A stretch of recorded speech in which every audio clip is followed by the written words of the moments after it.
তুই আমার পাশে কি করিস? আর আমার জামা কোথায়? আমি তো আপনার রুমে থাকতে চাইনি, আপনি নিজেই আমাকে বাধ্য করেছেন। আর তাছাড়া আপনি আমার বউ, আমি আপনার সাথে থাকতেই পারি। আপনার উপর আমার অধিকার সবচেয়ে বেশি। এই শুয়োরের বাচ্চা, কি বললি তুই? কোনো ছোট লোক আমার স্বামী হতে পারে না। আর তোকে না বললাম আমার কাছে স্বামীর অধিকার চাইবি না? আমার সব তো নষ্ট করে দিলি।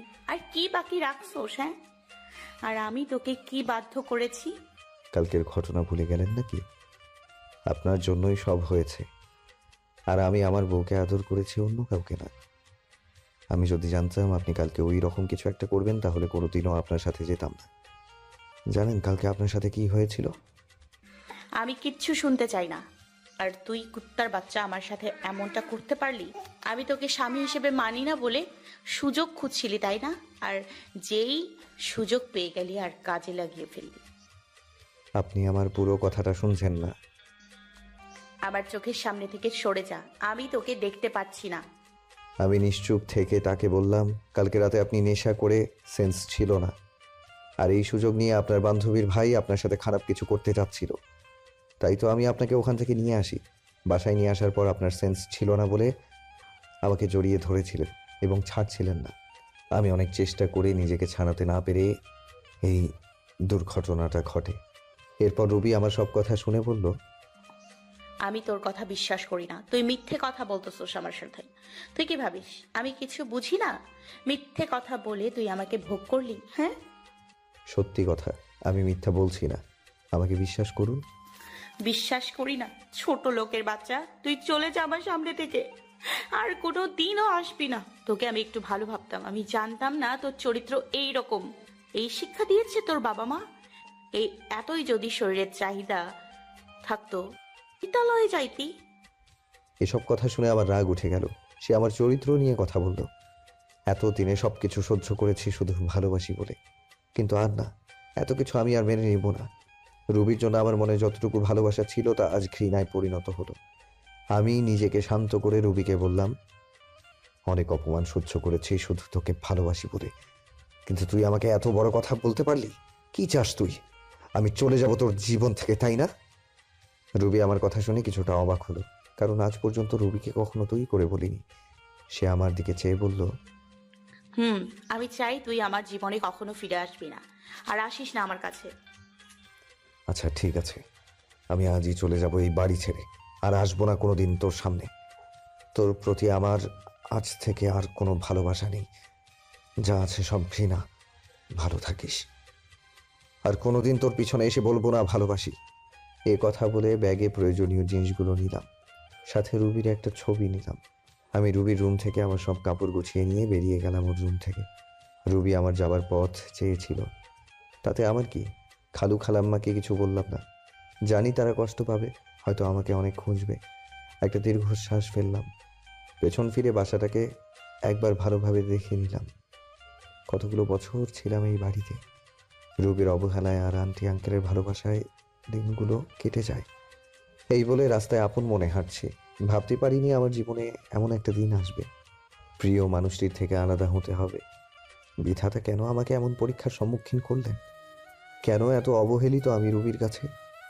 কেন বুঝে না ওকে সত্যি ভালোবাসি? তবে ওর থেকে দূরে গিয়েও যদি ও আমার ভালোবাসা বুঝতে পারে, তাহলে তাই করব। চলে যাব অনেক দূরে, আর আসবো না ওর কাছে। আর কাউকে ছোট লোক বলতে হবে না, আর কাউকে গালাগালি করতে হবে না। আর কালকের কথাগুলো ভাবতে লাগলাম, কি থেকে কি হয়ে গেল? সামান্য ভুলের জন্য এত বড় শাস্তি পেতে হচ্ছে। কালকে রাতে যদি নিজেকে একটু কন্ট্রোল করতে পারতাম, তাহলে আর এমন একটা সময় দেখতে হতো না। বুক ফেটে কান্না আসতে লাগলো। ভাবতে কেমন জানি লাগে, জীবনে পথ চলতে হবে একা। পাওয়া হলো না রুবির ভালোবাসা। বুক ফেটে কান্না আসতে লাগলো। ভাবতেই কেমন জানি লাগে, জীবনে পথ চলতে হবে একা। পাওয়া হলো না রুবির ভালোবাসা। আমি তো শুধু একটু ভালোবাসাই চেয়েছিলাম ওর থেকে, তার বদলে কি পেলাম? শুধু অবহেলা। কোথায় যাব, আমি কি করব, কিছুই মাথায় আসছে না। ভাবলাম এই শহরে আর থাকবো না, চলে যাব এই শহর ছেড়ে। যেই শহরে শুধু অবহেলা পেয়েছি সেখানে আর থাকবো না, আর ফিরে আসবো না এই শহরে, আর আসবো না রুবির কাছে, আপন জনের কাছে। এই কথা ভেবে চলে গেলাম রেল স্টেশন। সেখান থেকে টিকিট কাটলাম সিলেটের। কিছু সময় পর ট্রেন ছেড়ে দিল, আমিও গিয়ে বসে পড়লাম ট্রেনে। ট্রেন চলছে আপন গতিতে, আর আমি ভাবছি আজ যদি আমার বাবা মা বেঁচে থাকতো তাহলে আর এই দিন দেখতে হতো না। মা বাবাকে খুব মিস করছি। কোথায় চলে গেলে তোমরা আমাকে একা করে? কেন নিয়ে গেলে না আমাকে?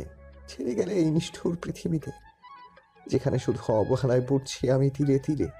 আপনাদের তো পরিচয় দেয়া হয়নি।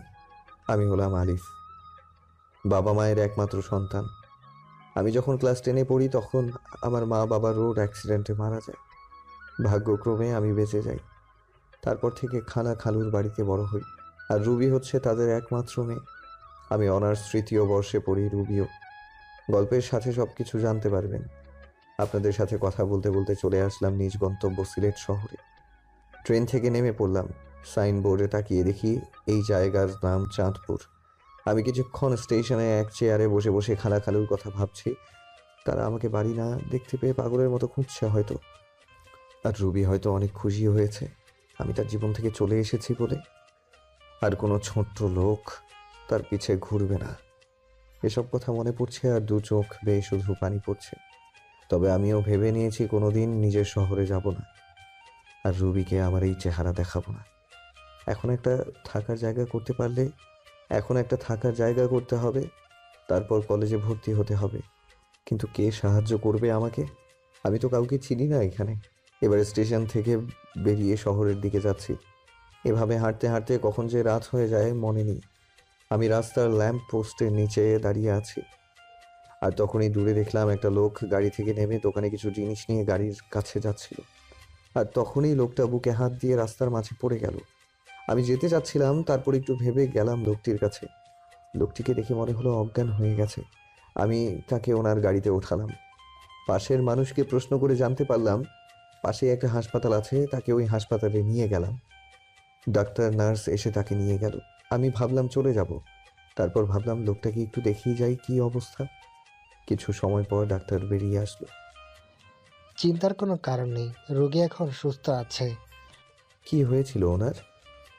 উনি হার্টের রোগী, হার্টের সমস্যার কারণে এমন হয়েছে। বলে ডাক্তার চলে গেল। এখন 3টা বাজে, আমারও যাওয়ার কোনো জায়গা নেই, তাই হাসপাতালে থেকে গেলাম। সকালে ওনার সাথে দেখা হলে চলে যাব সকালে। আপনি এখন কেমন আছেন? এখন একটু ভালো আছি বাবা। তুমি আমার জীবন বাঁচিয়েছো। তোমাকে কি বলেছে ধন্যবাদ দেব? আঙ্কেল, ধন্যবাদ জানানোর দরকার নেই। আচ্ছা, আমি আসি। তোমাকে দেখে মনে হয় এই শহরে না। বাসা কোথায় তোমার? আমি ঢাকা থেকে এসেছি এখানে কালকেই, কাজের খোঁজে। আঙ্কেল কিছু একটা ভেবে আমাকে বললেন। কোন ক্লাস পর্যন্ত পড়াশোনা করছো? আমি এখন অনার্স 3rd ইয়ারে পড়ি। আচ্ছা, তোমাকে আমার অফিসে কাজ দিব, করবে? আমি ওনার জীবন বাঁচিয়েছি বলে হয়তো করুণা করছে, তা বাদে এখানে থাকতে গেলেও চাকরির দরকার, তা ভেবে হ্যাঁ করে দিলাম। আচ্ছা চলো, আজ থেকে তুমি আমার বাড়িতে থাকবে। না আঙ্কেল, তা হয় না। আমি আপনার জীবন বাঁচিয়েছি বলে একটা চাকরি দিলেন, তা অনেক। আমি ঠিক একটা ভাড়া বাড়ি ম্যানেজ করে নেব। তোমাকে বাড়ি দেখতে হবে না, আমার বাড়িতেই ভাড়া থাকো। এবার খুশি? আচ্ছা, এই বলে বিকেলে হাসপাতাল থেকে সোজা আঙ্কেলের বাসায় রওনা দিলাম। গাড়িতে বসে ভাবলাম, যাক বাবা, বাঁচা গেল। ভাগ্যের কি পরিহাস! চিনি না জানি না একটা লোক আমাকে নিয়ে যাচ্ছে তার বাসায়। অবশেষে একটা থাকার জায়গা তো পেলাম। এসব ভাবতে ভাবতে চলে আসলাম আঙ্কেলের বাসায়। বাসাটা অনেক বড়, দেখে বোঝা যাচ্ছে আঙ্কেল বড় লোক, কিন্তু আমাদের মতো না। বাসার ভেতর ঢুকে আঙ্কেল সবাইকে ডাক দিল। সবাই আঙ্কেলকে দেখছে ঠিক আছে কিনা। আঙ্কেল সকালে ফোন করে সবাইকে বলে দিয়েছিল। আন্টি আমার কাছে এসে বলল, বাবা, তোমাকে অসংখ্য ধন্যবাদ। ধন্যবাদ দেওয়ার দরকার নেই। তা বাদে আঙ্কেল আমার জন্য আজ যা করলো তা এর কাছে কিছুই নয়। আচ্ছা বাবা, ওই ওপরতলার রুমটা তোমার আজ থেকে, তুমি ওইখানেই থাকবে। যাও, ফ্রেশ হয়ে আসো, সবাই একসাথে খাবার খাবো। যাওয়ার পথে আঙ্কেলের মেয়ের সাথে দেখা হলো। ধন্যবাদ আমার বাবার জীবন বাঁচানোর জন্য। আরে ধন্যবাদ জানানোর প্রয়োজন নেই। আপনার নামটা কি জানতে পারি? আমি আরিফ। আপনার নাম কি? আমার নাম রিমি, আমি অনার্স 2য় বর্ষে পড়ি। আমি অনার্স 3য় বর্ষে পড়ি। আপনার বাসায় কে কে আছে? আমি এতিম, আমার কেউ নেই। এবার মেয়েটির দিকে তাকিয়ে দেখি মেয়েটি আমার দিকে এক দৃষ্টিতে তাকিয়ে আছে, হয়তো আমার উপর মায়া হচ্ছে। তারপর উপরে গেলাম, ব্যাগটা বেডের উপর রেখে ফ্রেশ হতে গেলাম। ফ্রেশ হয়ে আসতে না আসতেই আন্টির ডাক, খেতে ডাকছে।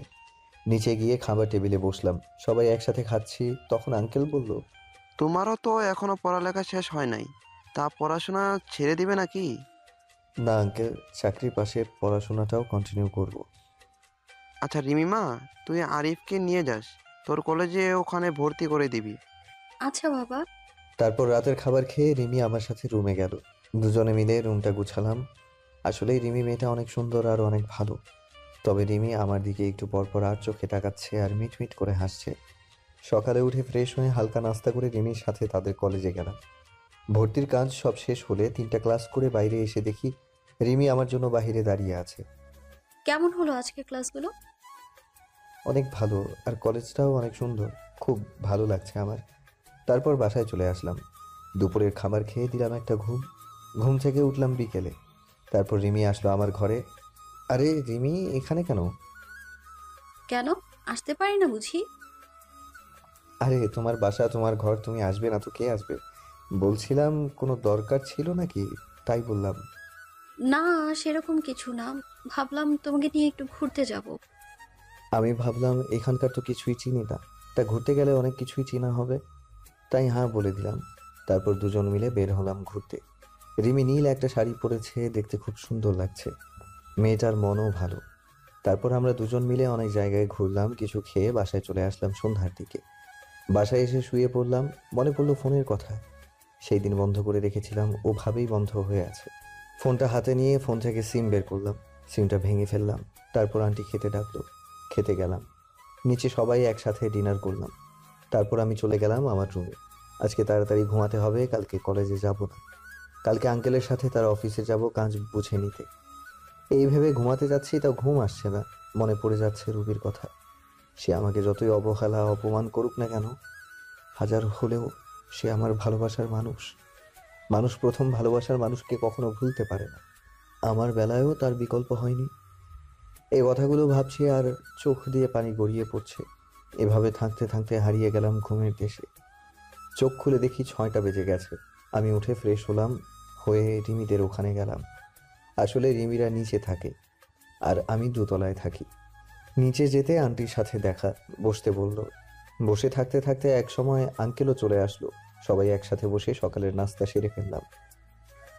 তারিফ, তুমি আজ থেকে অফিসে জয়েন করতে চাও? হ্যাঁ আঙ্কেল, আজ থেকেই যাব, আর অফিসের পাশে পাশে পড়াশোনাটাও চালিয়ে যাব। এই বলে আঙ্কেল আর আমি বেরিয়ে পড়লাম বাসা থেকে অফিসের উদ্দেশ্যে। অফিসে গিয়ে আঙ্কেল সবাইকে ডাক দিলেন। সবাই আঙ্কেলের পাশে আসলেন। আঙ্কেল আমাকে দেখিয়ে দিয়ে বললেন, এর নাম আরিফ, এ এখন থেকে এখানে কাজ করবে, আজ থেকে জয়েন করলো। তারপর সবার সাথে আমি কুশল বিনিময় করলাম। এরপর আঙ্কেল ম্যানেজারকে বলে গেলেন আমাকে কাজ বুঝিয়ে দিতে। ম্যানেজার সাহেব আমাকে একটা কেবিনে নিয়ে গেলেন এবং অফিসের কাজগুলো বুঝিয়ে দিয়ে চলে গেলেন। এই কাজ করতে করতে দুপুর হয়ে গেল। পিয়ন এসে বলে গেলেন আঙ্কেল নাকি ডাকছে। তাই আমি আঙ্কেলের কাছে গেলাম। স্যার, আমাকে ডেকেছেন? আঙ্কেল রাগী গলায় বলল, তুমি আমাকে আঙ্কেল ডাকছো যে? এটা তো অফিস, এখানে আপনি আমার বস, তাই আঙ্কেল ডাকলে কেমন দেখায় না? আচ্ছা, তোমার যা ভালো মনে করো, তোমাকে ডাকছিলাম। আজ আর কাজ করতে হবে না, চলো বাসায় যাব, কাল থেকে এসো। আচ্ছা চলেন। এই বলে আমি আর আঙ্কেল বেরিয়ে পড়লাম অফিস থেকে বাসার উদ্দেশ্যে। আচ্ছা চলেন। এই বলে আমি আর আঙ্কেল বেরিয়ে পড়লাম অফিস থেকে বাসার উদ্দেশ্যে। বাসায় আসলাম, রুমে গিয়ে ফ্রেশ হয়ে নিচে আসলাম। তখনই দেখলাম রিমি আসছে কলেজ থেকে। রিমি গেল ফ্রেশ হতে, ফ্রেশ হয়ে আসলে সবাই একসাথে খাবো। তারপর আঙ্কেল, রিমি সবাই আসলো খাবার খেয়ে। আমি আমার রুমে গিয়ে ঘুমিয়ে পড়লাম। বিকেলে উঠে বাহিরে গেলাম নতুন সিম কিনতে হবে। আগের সিম নষ্ট করে ফেলেছি যাতে কেউ যোগাযোগ করতে না পারে।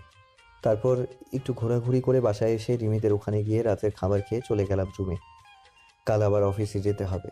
এভাবেই কেটে গেল অনেক দিন। তাও আমার মন থেকে রুবিকে মুছে ফেলতে পারলাম না। যখনই তার কথা মনে হয় অনেক কষ্ট হয়।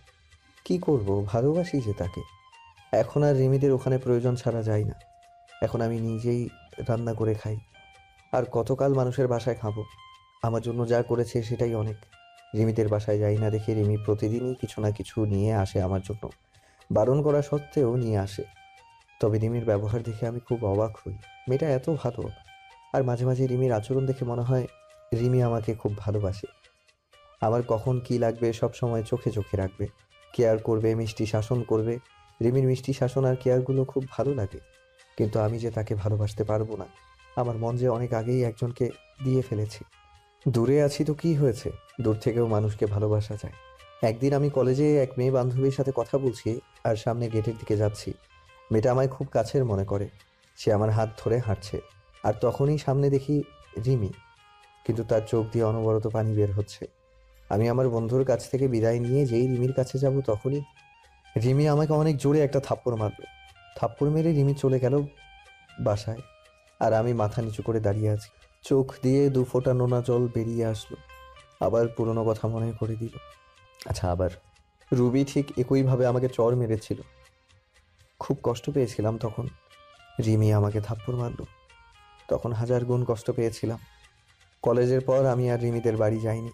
একটা চায়ের দোকানে বসেছিলাম। বসে থাকতে থাকতে সন্ধ্যা হয়ে আসছে। রিমি আমাকে থাপ্পড় মেরেছে, এই জন্য আমি কষ্ট পাইনি। রিমি আমাকে থাপ্পড় মেরে আমার পুরনো কথা মনে করে দিয়েছে, তাই খুব কষ্ট হচ্ছে। তাই বসে আছি আর সিগারেট খাচ্ছি। হঠাৎ করে ফোনটা বেজে উঠলো। হাতে নিয়ে দেখি রিমি ফোন করছে, বাসায় যেতে বলছে। তাই আর বসে থাকলাম না, বাসার দিকে রওনা হলাম। কিছুক্ষণ হাঁটার পর বাড়ি চলে আসলাম।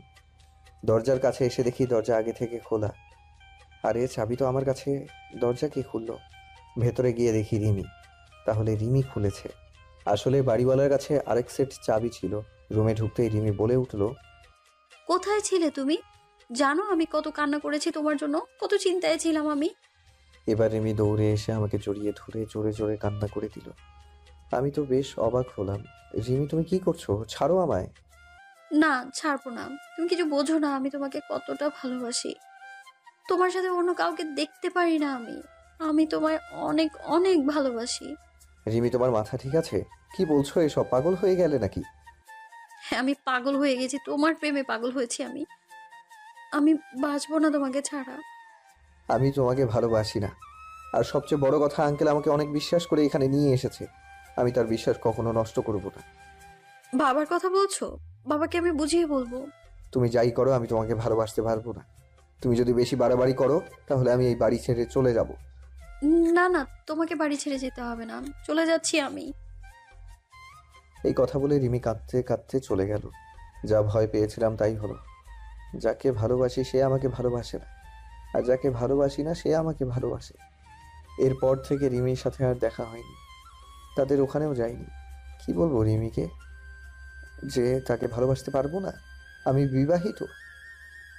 এভাবে কয়েকদিন চলে গেল। একদিন আঙ্কেল তাদের বাসায় যেতে বললেন, আমিও গেলাম। আরিফ, তুমি আমার মেয়েকে বাঁচাও। কি হয়েছে রিমির? কয়েকদিন ধরে ঘর থেকে আর বের হয় না, খাওয়া দাওয়া কিছু করে না, শুধু বলে আরিফকে এনে দাও। বাবা, তুমি আমার মেয়েকে বিয়ে করো। না আঙ্কেল, এটা হয় না। আমি রিমিকে বিয়ে করতে পারবো না। আপনি আমার যে উপকারটা করেছেন তা আমি জীবন দিয়ে হলেও শোধ করতে পারবো না, কিন্তু আমি জেনে শুনে আমার জীবনের সাথে আরও একটা জীবন নষ্ট করতে পারবো না। কেন বাবা, কি হয়েছে?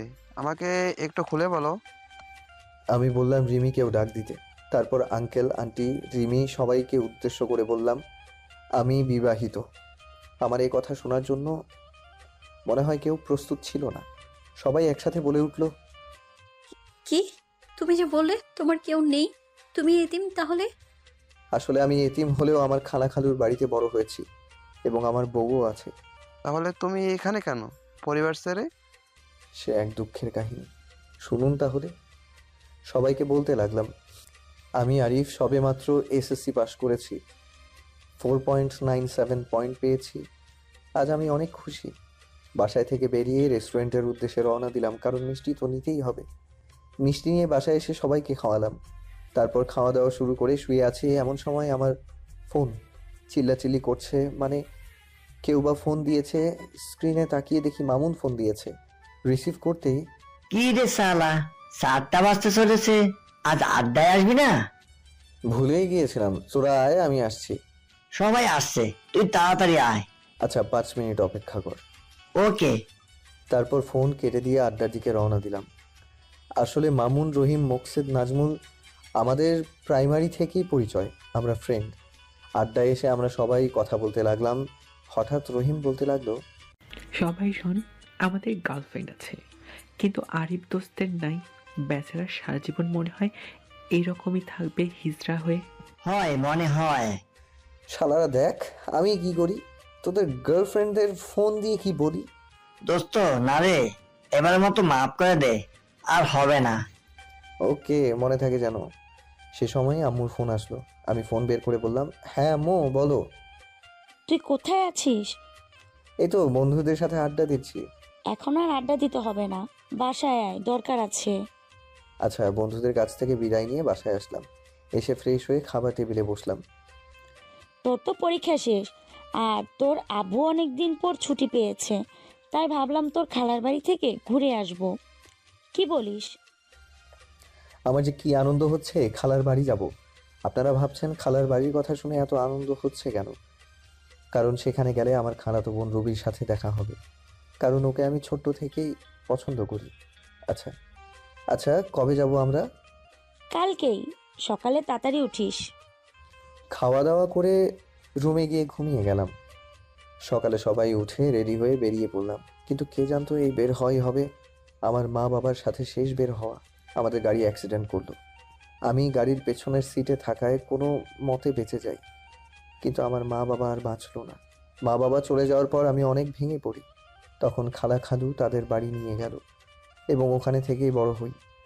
খালা আমাকে নিজের ছেলের মতোই ভালোবাসতো, কিন্তু রুবি যাকে আমি ভালোবাসি সে ছিল খুবই অহংকারী। সে আমাকে পছন্দ করতো না, বলতে গেলে আমাকে দেখতেই পায় না। আমাকে অনেক অবহেলা করে, কলেজে যেয়েও আমার সাথে খারাপ ব্যবহার করে। এভাবে দিন পার করতে লাগলাম। এখন আমি ভার্সিটিতে পড়ি। একদিন আমাকে একটা লাভ লেটার দিয়ে বলল ওই মেয়েটাকে দিতে। আমার আবার ওই মেয়েটার সাথে ভালো সম্পর্ক ছিল, তাই লাভ লেটারটা নিয়ে আমি ওই মেয়েকে ডাক দিয়ে চিঠিটা ওর হাতে দিলাম। সে সময় রুবি পাশ দিয়ে যাচ্ছিল। এসব দেখে মেয়েটার হাত থেকে চিঠিটা নিয়ে, তোর সাহস কি করে হয় ওই মেয়েকে প্রেমপত্র দেওয়ার? আমি ইচ্ছে করে দেইনি। তোকে আর কিচ্ছু বলতে হবে না। তোদের মতো কিছু ছেলেদের জন্যই আজকে মেয়েরা সমাজে অবহেলিত। কয়েকদিন ইউনিভার্সিটিতে এসেই মেয়েদের প্রেমপত্র দেওয়া শুরু। জানি না সামনে আর কি করবি, তোকে দেখে তো মনে হয় একদম নিষ্পাপ বাচ্চা, কিন্তু তুই যে এমন একটা কাজ করবি তা তোকে দেখে কেউই বুঝতে পারবে না। আর শোন, আর কখনো কোনো মেয়ের সাথে এইরকম করবি না। মাথা নিচু করে দাঁড়িয়ে আছি, অনেক ছাত্র ছাত্রী দাঁড়িয়ে আমাকে দেখছে। কোনো কিছু না করেও এইভাবে সবার সামনে অপমানিত হলাম। অবশ্য রুবির কাছ থেকে অপমানিত হওয়া আমার কাছে নতুন কিছু নয়। সেই ওর বাড়িতে আসার পর থেকেই অপমানিত হয়ে আসছি, বাবা মা মারা যাওয়ার পর থেকে। সরি বন্ধু, আমার জন্য তোর এমনটা হলো। আর এসব কিছু মনে করিনি। চল, কলেজ থেকে বের হয়ে আসলাম আর ভাবতে লাগলাম রুবি কেন আমার সাথে এরকম আচরণ করে। বাসায় গিয়ে কিছু খেয়ে ঘুমিয়ে পড়লাম। পরের দিন ঘুম থেকে উঠতে একটু দেরি হয়ে গেছিল, তাই ভার্সিটিতে যেতে একটু দেরি হলো। কি ব্যাপার, এত দেরি হলো কেন? সরি স্যার, আর হবে না। আচ্ছা যাও। ক্লাস শেষ করে বাসায় চলে আসলাম। রুবি আমি এক ক্লাসেই পড়ি, কিন্তু ও আমার সাথে কথা বলে না, মনে হয় চিনিই না আমাকে।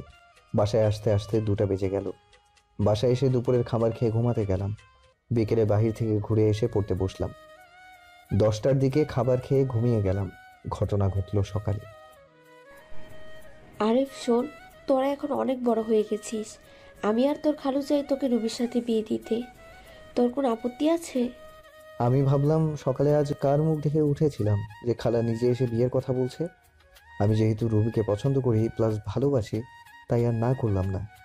ভাবলাম রুবি ঠিক একদিন আমাকে ভালোবাসবে, আমার কোনো আপত্তি নেই, কিন্তু রুবি কি এই বিয়েতে রাজি হবে? সেটা তুই আমাদের উপর ছেড়ে দে। তারপর খালাম্মা চলে গেল। আমি জানতাম রুবি এই বিয়ে মানতে চাইবে না, কিন্তু খালা খালুর জোড়াজুড়িতে হ্যাঁ বলে দিয়েছে। দেখতে দেখতে আমাদের বিয়েটাও ভালোভাবে হয়ে গেল। আমি এখন যাচ্ছি বাসর ঘরে। ঘরে গিয়ে দেখলাম রুবি খাটের উপর বসে আছে। আমি কিছুটা সাহস নিয়ে গেলাম তার কাছে। যেই খাটে বসলাম আর রুবি বলতে শুরু করলো, ওই ছোট লোকের বাচ্চা, আমার কাছে একদম আসবি না, এখান থেকে চলে যা। রুবি, আমরা তো এখন স্বামী স্ত্রী। আমি তোকে স্বামী হিসেবে মানি না। আর তুই কি ভাবলি তোর মতো ছোট লোককে আমি বিয়ে করতে রাজি হব? বাবা মায়ের জোড়াজুড়িতে এ বিয়ে করেছি। রুবি, আমি তোমাকে অনেক ভালোবাসি, প্লিজ তুমি আমাকে মেনে নাও। দেখো, আমি তোমাকে অনেক সুখেই রাখবো। তোর মতো ছোট লোককে আমি ভালোবাসবো কোনো প্রশ্নই আসে না। আর তুই কোনো দিন আমার কাছে স্বামীর অধিকার খাটাতে আসবি না। এই কথাগুলো মা বাবা যেন জানতে না পারে। যা, মেঝেতে গিয়ে শুয়ে পড়। আমি একটা বালিশ নিয়ে নিচে শুয়ে পড়লাম। আমি জানতাম রুবি আমাকে মানবে না, কিন্তু কিছুদিন পর সব ঠিক হয়ে যাবে এই আশা নিয়েই থাকা। কিন্তু আমার ধারণা ভুল। দিন যাচ্ছে আর রুবি আমার প্রতি আরো খারাপ ব্যবহার করছে। রুবি কাপড় চেঞ্জ করছিল, আমি জানতাম না। হুট করে রুমে ঢুকতেই, এই কুত্তার বাচ্চা, রুমে আসতে গেলে নক করে আসতে বলছি না? না মানে আপনাকে খাওয়ার জন্য ডাকছে। এদিকে আয়। আমি ওর একটু কাছে গিয়ে দাঁড়ালাম। ঠিক তখনই রুবি আমাকে ঠাস ঠাস করে 2 গালে 2টো থাপ্পড় মারলো। থাপ্পড়গুলো অনেক জোরে মারলো, তাই ঠোঁট কেটে রক্ত বের হতে লাগলো। আর আমার চোখ দিয়ে পানি ঝরতে লাগলো। ভীষণ ব্যথা করছে। এরপর যদি রুমে আসিস তাহলে নক করে আসবি, যত সব ছোট লোক। এখন যা, আমি আসতেছি। আমি কিছু বললাম না। এটা আমার সাথে শুধু আজকে ঘটছে না, প্রতিদিনই আমার সাথে এরকম করে রুবি। ঠোঁটে ভীষণ ব্যথা করছে। ওয়াশরুমে গিয়ে ঠোঁটের রক্তগুলো মুছতে চাচ্ছি, কিন্তু হাত লাগাতে পারছি না। ভীষণ ব্যথা করছে। কোনো মতে ফ্রেশ হয়ে নিচে চলে আসলাম। নিচে গিয়ে দেখি রুবি খাওয়ার টেবিলে বসে আছে। আমিও গেলাম। আরে এদিকে আসো। জি খালু, বলেন। দাঁড়িয়ে আছো কেন? বসো, আমরা একসাথে খাবো। আমি রুবির দিকে তাকালাম। ও আমার দিকে আগুন চোখে তাকিয়ে আছে। আমি কিছু বললাম না, এখনো দাঁড়িয়ে আছে। কি হয়েছে আরিফ, তোকে বসতে বললো না? আসলে খালা আমাকে তুই করেই বলে, আমাকে নিজের ছেলের মতো ভাবেন। আমি এখনো দাঁড়িয়ে আছি আর রুবির দিকে চেয়ে আছি। রুবি শুধু রাগে। আরিফ, তোমাকে আমি বসতে বলছি, তুমি দিন দিন অবাধ্য হয়ে যাচ্ছ। খালু, বসছি। আমি যখন বসতে যাব তখনই রুবি চেয়ার থেকে উঠে দাঁড়িয়ে যায় আর বলতে লাগলো, এই ছোট লোকের সাথে আমি এক টেবিলে বসে খেতে পারবো না। তোমাদের মন চাইলে তোমরা খাও। কিসের ছোট লোক? ভুলে যাস না রবি, আরিফ কিন্তু তোর স্বামী। কিসের স্বামী? আমি মানি না। এই বলে রুবি না খেয়ে চলে গেল। খালা খালু দুইজন আমার দিকে অসহায় দৃষ্টিতে তাকিয়ে আছে। আমি মুচকি হেসে বললাম, খালু, আমি কিছু মনে করিনি রুবির কথায়। একদিন সব ঠিক হবে ইনশাল্লাহ। তাই যেন হয় বাবা। আয়, তোকে আমি নিজ হাতে খাইয়ে দিই। আমি আর কিছু না বলে চুপচাপ খেয়ে নিলাম। এরপর রুমে আসলাম। রুমে এসে দেখি রুবি খাটে শুয়ে আছে। আমি সোফায় গিয়ে শুয়ে পড়লাম। আব্বু আম্মুর কথা খুব মনে পড়ছে। আজকে যদি ওরা বেঁচে থাকতো তাহলে আর আমাকে এইরকম দিনগুলো দেখতে হতো না। আব্বু আম্মুর জন্য খুব খারাপ লাগছে, চোখে পানি চলে আসছে। তবে খালা খালুর মাঝে আমি আমার মা বাবাকেই দেখি। তারা আমাকে অনেক ভালোবাসে। কথাগুলো ভাবতে ভাবতে ঘুমিয়ে গেলাম। ফজরের আজান শুনে ঘুমটা ভেঙে গেল, তাই উঠে ফ্রেশ হয়ে নামাজ পড়ার জন্য মসজিদে গেলাম। চারদিকে হালকা হালকা আলো ফোঁটা শুরু করেছে।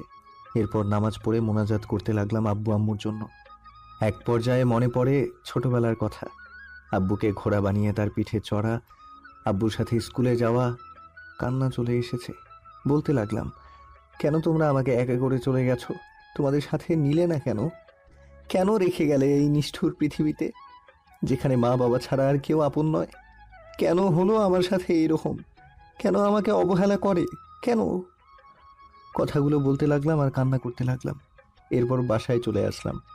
বাসায় ঢোকার সময় খালা আমাকে তাদের রুম থেকে ডাক দিলেন। রুমে গিয়ে দেখি খালা নামাজের বিছানায় বসে আছেন। আমি গিয়ে খালার পাশে বসলাম।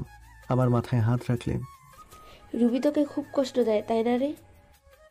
মুচকি হেসে বললাম, ও এমন কিছু না খালা, ভালোবাসার মানুষটাই তো কষ্ট দেয়, অন্য কেউ তো আর দেয় না।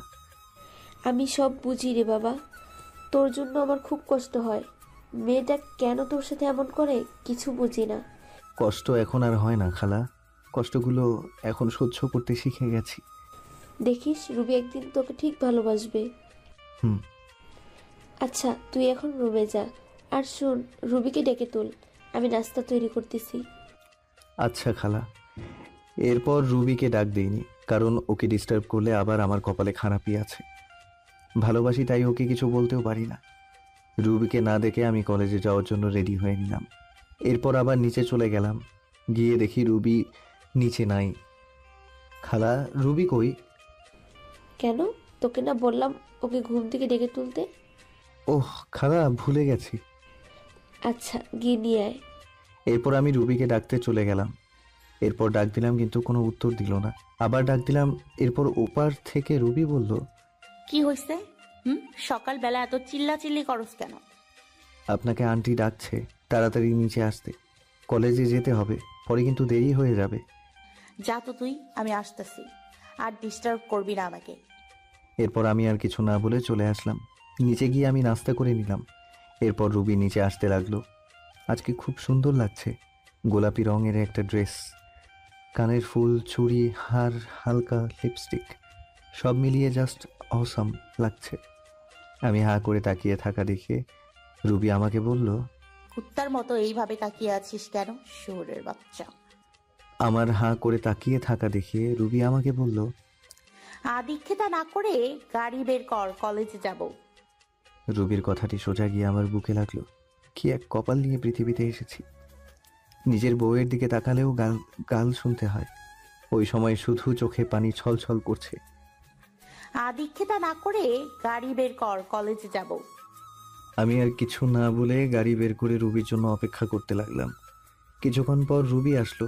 এরপর আমরা কলেজে চলে আসলাম। যদি কোথাও যাস বা কারোর সাথে কথা বলিস তাহলে তোর অবস্থা খারাপ করে দিব। আমি শুধু মাথা নাড়ালাম। আমি শুধু খেয়াল করলাম ওর বান্ধবী ওকে বলতে লাগলো, রুবি, তুই সবসময় আরিফের সাথে এরকম করিস কেন?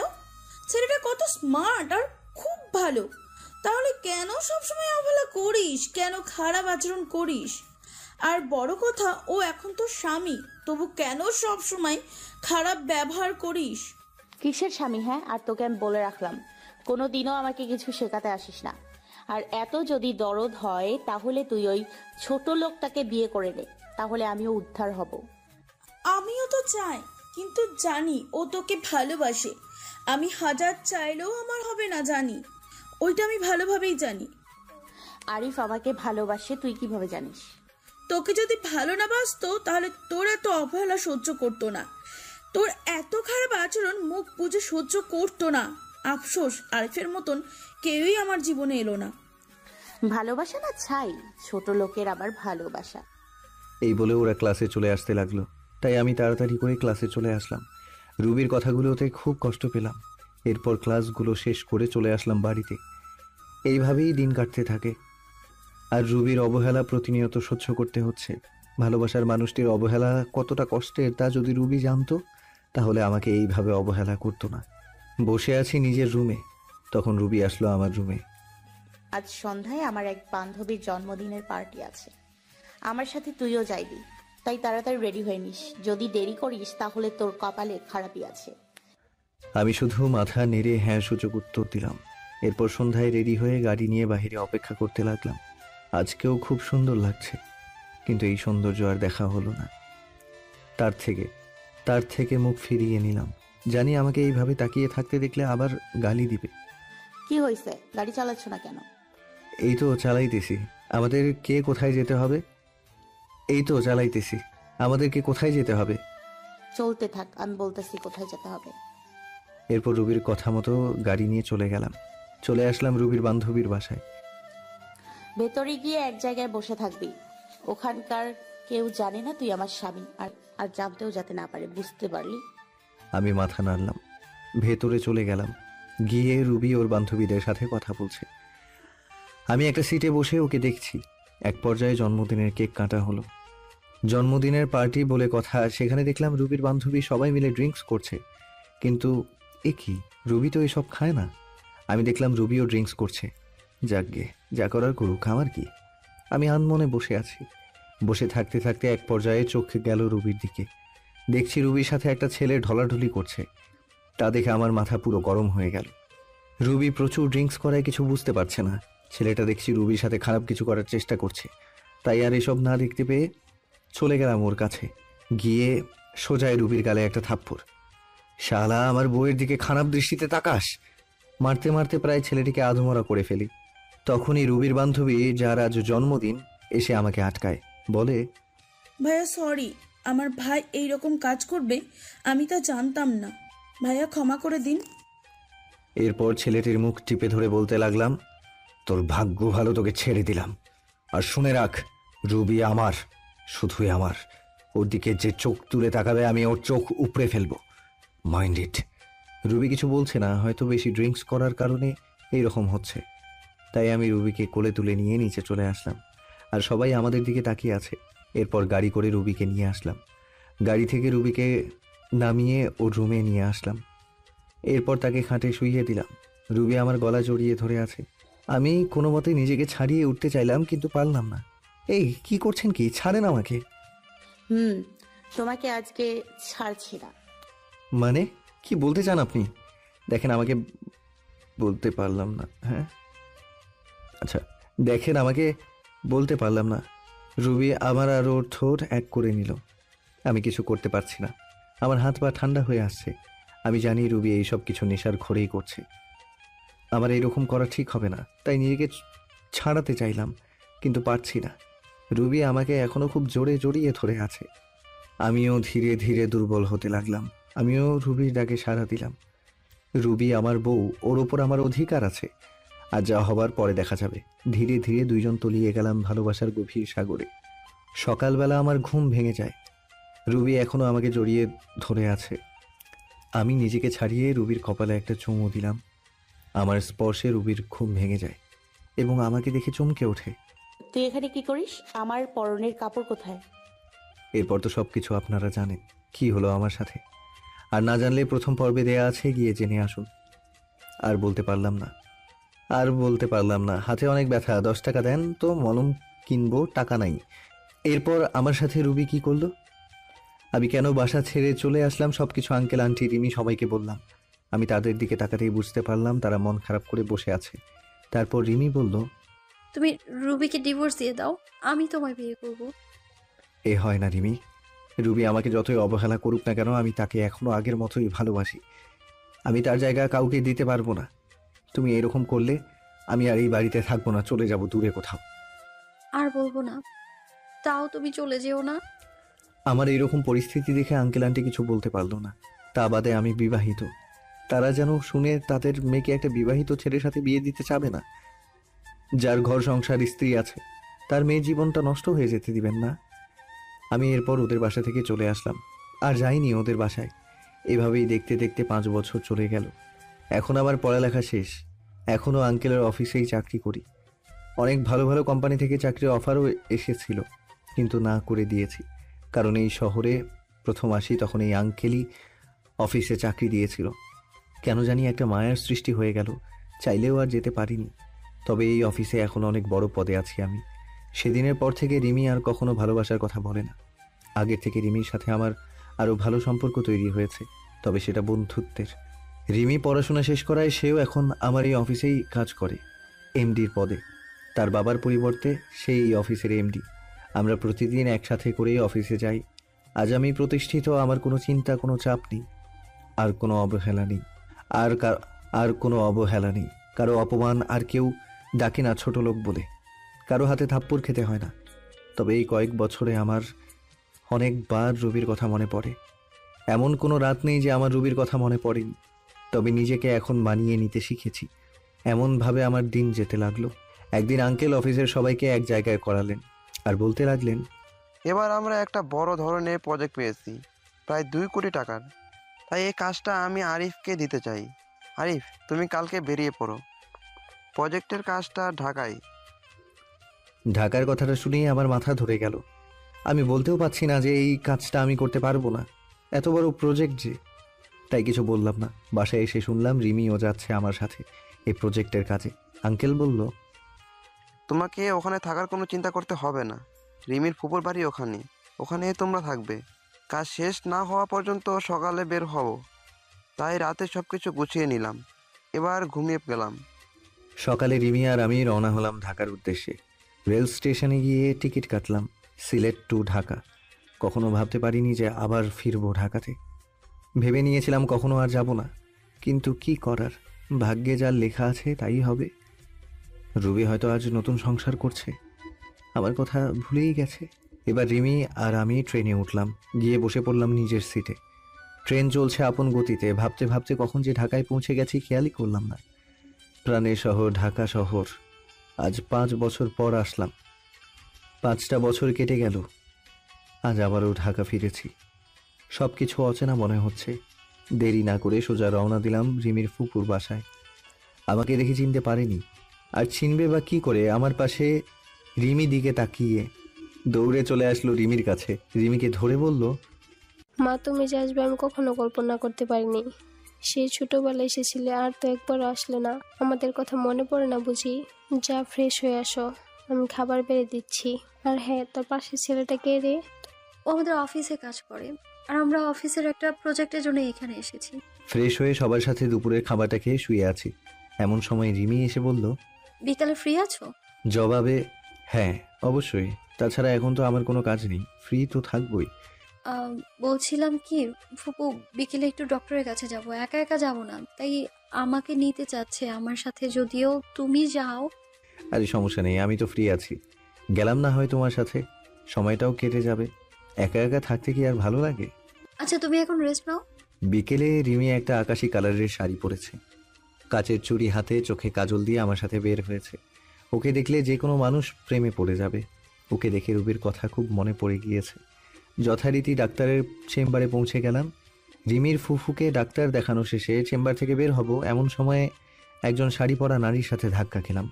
এই যে মিস্টার, দেখে শুনে চলতে পারেন না? কণ্ঠটা খুব পরিচিত মনে হলো। পেছন ফিরে তাকাতেই বড় সড়ো ধাক্কা খেলাম। মনের কষ্টটা আবার জেগে উঠল। এই যে রুবি, সামান্য একটু পরিবর্তন হয়েছে শুধু। মেয়েদের বয়স ধরা খুব মুশকিল। তার নজর আমার দিকে পড়তেই অবাক দৃষ্টিতে তাকায় আমার দিকে। চোখ জোড়া ছলছল করছে। আরো অবাক হলাম, তার হাতে 3-4 বছরের একটা ছেলে, একদম রুবির মতো দেখতে হয়েছে। রুবির চোখ থেকে পানি পড়ছে, আমি একদম স্পষ্ট দেখতে পাচ্ছি। এখানে বেশিক্ষণ থাকা যাবে না, তাহলে আমি যে আবার মায়ায় জড়িয়ে যাব। তাকে সরি বলে রিমিকে নিয়ে দ্রুত চেম্বার থেকে বেরিয়ে পড়লাম। এত বছরের কষ্টগুলো আবার ভেসে উঠল মনের ভেতর। নিজেকে কিছুতেই সান্ত্বনা দিতে পারছি না। রাতে বাসায় এসে কিছু না খেয়ে শুয়ে পড়লাম। আন্টি অনেক জোর করলো, খেলাম না আমি। সকালবেলা ঘুম ভাঙতেই দেখি রিমি নাস্তা হাতে দাঁড়িয়ে আছে। আমাকে দেখে বলল, রাতে তো কিছুই খাওনি, এখন একটু খেয়ে নাও। না করতে পারলাম না। নাস্তা খেয়ে বসে আছি। রিমি এসে বলল, ঘুরতে যাবে? একটু বাইরে থেকে ঘুরে আসি, তোমার মন ভালো হয়ে যাবে। অনিচ্ছা সত্ত্বেও রাজি হলাম। রিমিকে নিয়ে একটা নদীর ধারে বসে আছি। গাছপালা সমৃদ্ধ এই নদীর ধার। একটু ঘোরাঘুরি করে রাস্তা দিয়ে বাসায় যাচ্ছিলাম। রিমিও সাথে আছে। মেয়েটা খুব ভালো, আমাকে আপন মনে করে, এখনো হয়তো ভালোবাসে আমাকে। কিন্তু সেদিনের ঘটনার পর থেকে আর কিছু বলে না। হয়তো ভয়ে বলে না, আমি চলে যাব বলেছিলাম। এমনিভাবেই হাঁটছি। এমন সময় পেছন থেকে কেউ বলে উঠল, কেমন আছো আরিফ? পেছনে তাকাতেই দেখি রুবি। কে আপনি, আর কি চাই? আপনি করে বলছো? ধুর, আমি আপনাকে চিনি নাকি? এমন ভাবে বলছো মনে হয় যেন আমাদের কখনো দেখাই হয়নি। দেখুন, আমাকে বিরক্ত না করলে খুশি হব। তোমার বউকে তোমার সাথে খুব মানিয়েছে। রিমিকে আমার পাশে দেখে বলল। এ কথা বলাতেই আমার মেজাজটাই বিগড়ে গেল। মন চাচ্ছে কষে দুটো থাপ্পড় দিয়ে বলি, তোর কারণে, শুধু তোর কারণে ভুল বোঝার জন্য আমার জীবনটা নরকে পরিণত হয়েছে। পাবলিক প্লেস, এজন্য কিছু বলিনি। রিমিকে নিয়ে সাথে সাথে ওই স্থান ত্যাগ করলাম। যাওয়ার সময় দেখতে পেলাম রুবির চোখগুলো ফুলে গেছে। তাতে আমার কি? আমি বা ওর কি হই? আমার কোনো যায় আসে না, ও মরুক আর বাঁচুক, আই ডোন্ট কেয়ার। কথা বলতে খুব কষ্ট হচ্ছিল, তারপরও বললাম, আমার সাথে কেন এরকম হচ্ছে? কেন পুরনো স্মৃতিগুলো আবার চোখের সামনে ভাসছে? আমি নতুন জীবন চেয়েছি, কেন আবার পিছুটানা আমাকে আটকাচ্ছে? এসব ভাবতে ভাবতে বাড়ি চলে আসলাম। এসে শুয়ে পড়লাম আর ভাবতে থাকলাম রুবির কথা। কিছুই ভালো লাগছিল না। রুবির সাথে দেখা হয়ে আমার জীবনটা আগের মতো হয়ে গেল। খালি রুবির কথাই চিন্তা করছি। পরক্ষণেই মনে হলো, রুবির তো স্বামী, সংসার, ছেলে সব কিছুই আছে, তাহলে কেন শুধু শুধু চিন্তা করছি? শত হলেও আমার প্রথম ভালোবাসা। রুবিকে ভুলে থাকা কি যায়? রুবির কথাগুলো ভাবছি। স্বার্থপরের মতো আমাকে একা করে দিল। বিনা দোষে আমি আজ নিঃসঙ্গ। হয়তো এটাই নিয়তি, আমার নিষ্ঠুর ভালোবাসা। সন্ধ্যায় বের হয়ে গেছি, অনেক রাতে বাসায় ফিরলাম। কলিং বেল বাজাতেই রিমি দরজা খুলে দিল। মনে হয় আমার অপেক্ষায় বসেছিল। একটা মেয়ে আমার খুব কেয়ার নিচ্ছে। আমার সেদিকে কোনো মনোযোগ নেই। আমার হৃদয়ে শুধু রুবিই থাকবে। এত রাতে বাইরে কি করছিলে? রাতে বাইরে থাকতে নেই, ফ্রেশ হয়ে এসো, আমি খাবার দিচ্ছি। আমি কিছুই বললাম না, চুপচাপ খাবার খেয়ে বিছানায় চলে আসলাম। সকালে ঘুম থেকে উঠে ল্যাপটপ হাতে নিয়ে দেখি একটা ইমেল এসেছে। সিন করতেই দেখি আমার ডিপার্টমেন্ট থেকে মেলটা এসেছে প্রজেক্টের কাজে। তাই রিমিকে বললাম তাড়াতাড়ি রেডি হয়ে অফিসে যেতে। রেডি হয়ে অফিস রওনা দিলাম দুজনে। ওখানে যে আমি পুরাই শক খেলাম। আমার অফিসের এক্সিকিউট অফিসার যে রুবি, সেটা দেখে তো আমার মাথা খারাপ হয়ে গেল। এর সাথেই তাহলে আমাদের প্রজেক্টটা কমপ্লিট করতে হবে। যেখানে বাঘের ভয় সেখানেই সন্ধ্যা হয়। তারপর সবার সাথে আমরা পরিচয় হয়ে নিলাম। তারপর গেলাম রুবির কাছে। রুবি আমাকে দেখে চোখ বড় বড় করে তাকিয়ে আছে, হয়তো ভাবছে আমি এখানে কি করতে আসব। তারপর রুবিকে বললাম আমি হলাম আরিফ, আর আমার পাশে ও হচ্ছে নীলা। আমরা সিলেট থেকে এখানে এসেছি এই প্রজেক্টের কাজে। ও আচ্ছা, সেই ব্যক্তিরা তাহলে আপনারা? এরপর কিছু কথা বলে চলে আসলাম। দুপুরে কাজ শেষে আমার ডেস্কে বসে আছি, এমন সময় একটা বাচ্চা ছেলের আনাগোনা দেখলাম অফিসে। আরে এই তো সেই ছেলে যাকে রুবির সাথে আমি দেখেছি। আমি ডাক দিতে আমার কাছে আসলো। তোমার নাম কি বাবা? রোহান। এখানে তুমি কার কাছে এসেছো? কেন? আম্মুর সাথে। আম্মু আমাকে প্রতিদিন এখানে নিয়ে আসে। আম্মুর নাম কি? রুবি আক্তার। বুকটা ধপ করে উঠল। তাহলে এটা রুবির সন্তান। চোখে জল এসে গেল। যদি সবকিছু ঠিক থাকতো তাহলে ছেলেটা আমার হতো। ছেলেটাকে কোলে নিয়ে একটা পাপ্পি দিলাম। আন্তেল আন্তেল, আপনি আমাকে আদর করেন কেন? আপনাকে তো আমি চিনি না। মা বলেতে অপলিত কালো কাতে না দিতে। আজ থেকে আমরা বন্ধু। বলো মনে সবাই বন্ধু হয় নাকি? হয় বাবা, হয়। আচ্ছা ঠিক আছে, এখন আম্মুর কাছে যাই, আম্মু না হয় বকা দিবে। আচ্ছা যাও। রুবির কাছে রোহান যে বলল, মা মা, আজ একটা লোক আমাকে খুব আদর করেছে আর বলেছে আমি নাকি তার বন্ধু। ও তাই বুঝি আমার সোনা বাবু? জানো মা, লোকটা খুবই ভালো আর অনেক সুন্দর। সুন্দর মানুষকে সুন্দরই বলে বাবা। মা, স্কুলে প্রতিদিন সবার বাবা আসে, তাদেরকে কত আদর করে। আমার বাবা আর আসবে না মা? ছেলেটার কথা শুনে রুবির বুকটা ফেটে যাচ্ছে। সে নিজের দোষে আজ সন্তানকে বাবা নামক বটগাছের ছায়া থেকে বঞ্চিত করেছে। কি হলো মা, তুমি কাঁদছো কেন মা? রুবি আর কিছু বলে ছেলেটাকে বুকের সাথে জড়িয়ে ধরলো। মনে মনে বলতে লাগলো, তোর বাবা যে আর কোনোদিন আসবে না। অফিস শেষে সিঁড়ি দিয়ে নামছি আমি আর রিমি। এমন সময় রুবিও নামছে। আমাকে দেখে অবাক দৃষ্টিতে তাকিয়ে আছে। আমি দেখেও না দেখার ভান করে নামতে লাগলাম। আমি তাকে জেলাস করার লক্ষ্যে রিমির সাথে হেসে খেলে কথা বলছি আর নামছি। পেছন ফিরে দেখি যে রুবির চোখ দিয়ে পানি পড়ছে আর শাড়ির আঁচল দিয়ে মুছছে। বারে, তাতে আমার কোনো যায় আসে না। স্বামী, সংসার, ছেলে নিয়ে তো ভালোই আছে। রাতে বাসায় ফিরে আসলাম। প্রতিদিনের মতো রিমির আন্টি আজও খাবার নিয়ে টেবিলে বসে আছে। আমাদের দেখে বলল, তোমরা ফ্রেশ হয়ে আসো, আমি খাবার বেড়ে দিচ্ছি। রাতে খাবার খেয়ে ঘুমের রাজ্যে হারিয়ে গেলাম। সকালে ঘুম ঘুম চোখে দেখি যে কেউ একজন ডাকছে, ওঠো, অফিস যাবে না? আমি চোখ খুলে দেখি যে রিমি দাঁড়িয়ে আছে। একটা আকাশি কালারের শাড়ি পরেছে। শাড়িতে অনেক সুন্দর লাগছে। ও মনে হয় অফিস যাওয়ার জন্য একেবারে রেডি হয়ে আছে। আসলে অ্যালার্ম বাজে নাই তো আজকে, তাই একটু দেরি হয়ে গেছে। ওয়াশরুম থেকে ফ্রেশ হয়ে নিচে এলাম। দেখি যে আন্টি আর রিমি খাবার টেবিলে বসে আছে। আন্টির পরিবার আর আন্টি, আর কেউ নেই। মানে আঙ্কেল অফিসের কাজে বাইরে গেছেন, আর তার ছেলে বিদেশি অফিসে চাকরি করে, তাই বিদেশে থাকে। তাই বাসায় এখন আন্টি ছাড়া আর কেউ নেই। আমিও নাস্তা টেবিলে বসে পড়লাম। খাবার শেষ করে রেডি হয়ে রিমিকে নিয়ে বের হলাম। রিমি নাকি আজ রিক্সা করে যাবে, তাই একটা রিক্সা নিলাম। রাস্তায় দেখলাম রুবি গাড়ি করে অফিসে যাচ্ছে। রেড সিগন্যালে গাড়িগুলো আটকে পড়েছে। আমাদের রিক্সা নিয়ে ওর গাড়ির সাথে দাঁড়ালাম। আমার সাথে রিমিকে দেখে মুখটা মলিন হয়ে যায়। শাড়ির আঁচল দিয়ে যে বারবার চোখ মুছছে তা আমার দৃষ্টি এড়ায়নি। রিমিকে নিয়ে সোজা অফিসে চলে আসলাম।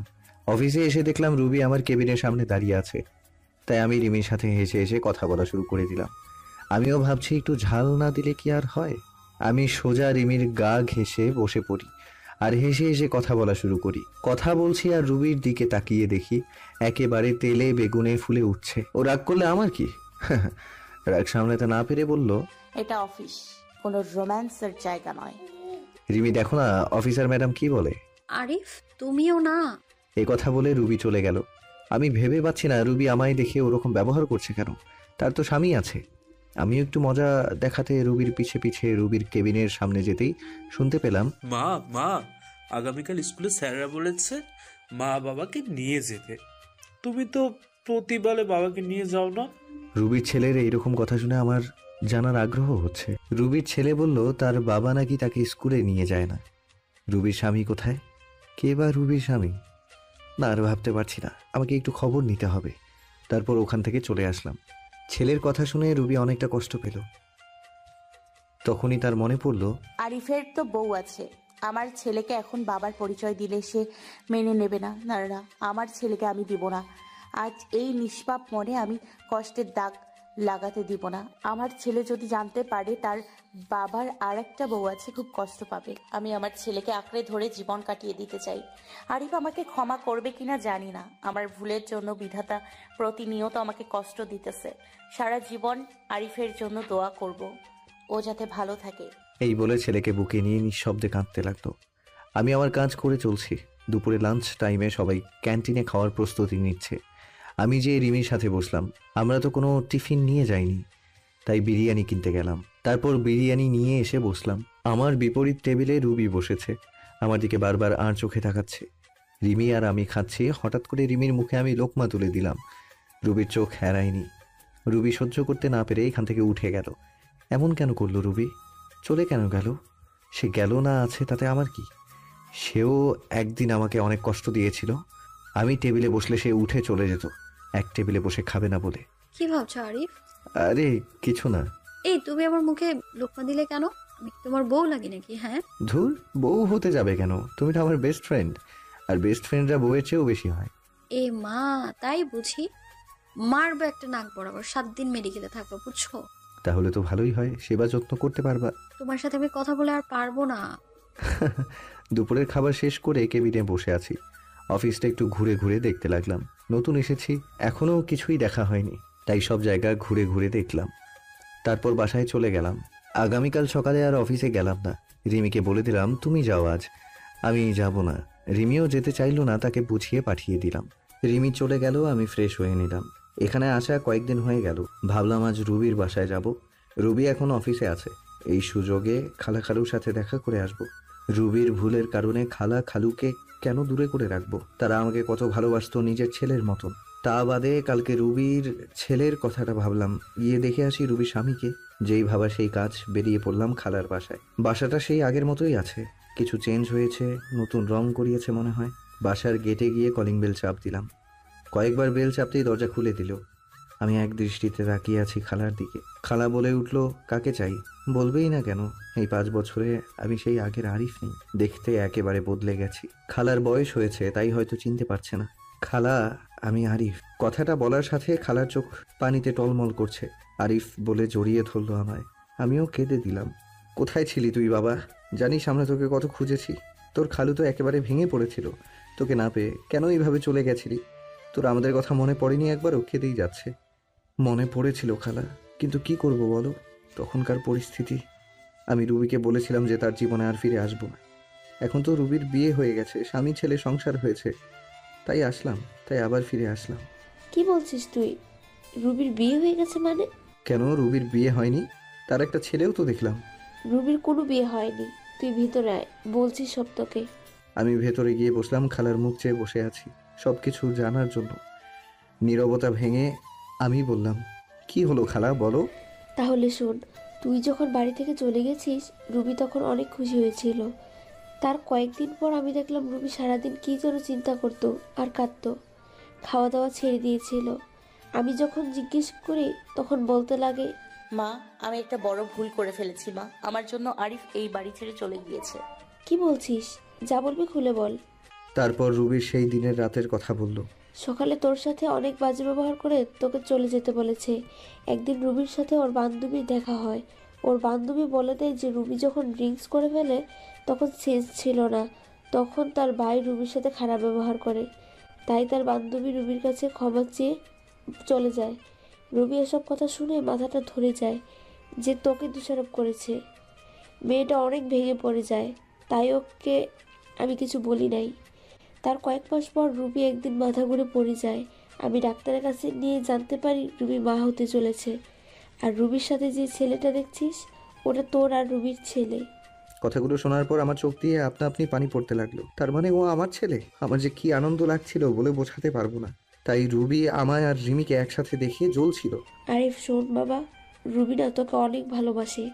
তুই চলে যাওয়ার পর ও ওর ভুল বুঝতে পেরে অনেক কেঁদেছে।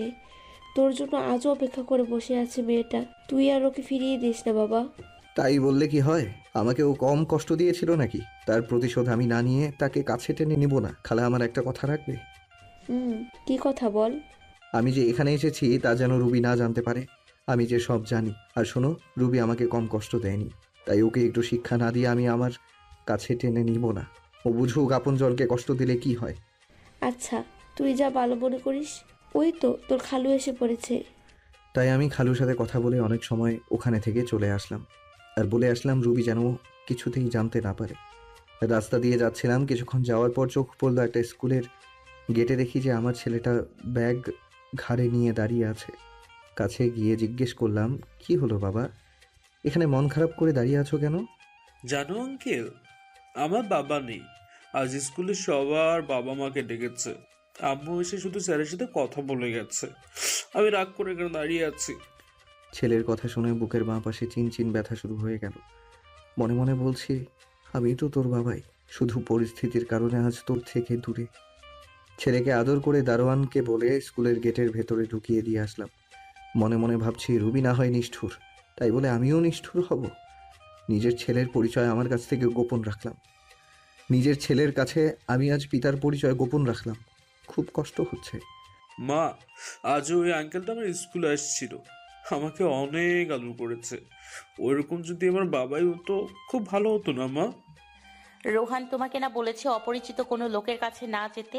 আর কোন আঙ্কেল আমাকে একটু কালকে দেখিয়ে দিও তো। আচ্ছা ঠিক আছে মা। রুবি তার ছেলেকে নিয়ে বাসায় চলে গেল। আমার কথা মতো খালাখালু কেউ বলেনি যে আমি এখানে এসেছিলাম। পরদিন অফিসে গিয়ে কেবিনে কাজ করছি। এমন সময় পিয়ন এসে আমাকে বলল, রুবি ম্যাডাম আপনাকে ডেকেছে। আমি দেরি না করে চলে গেলাম। মিস্টার আরিফ খান, আপনি কাল অফিসে এলেন না? কতগুলো কাজ ছিল, এইভাবে কাজ না করলে প্রজেক্টটা শেষ করবেন কিভাবে?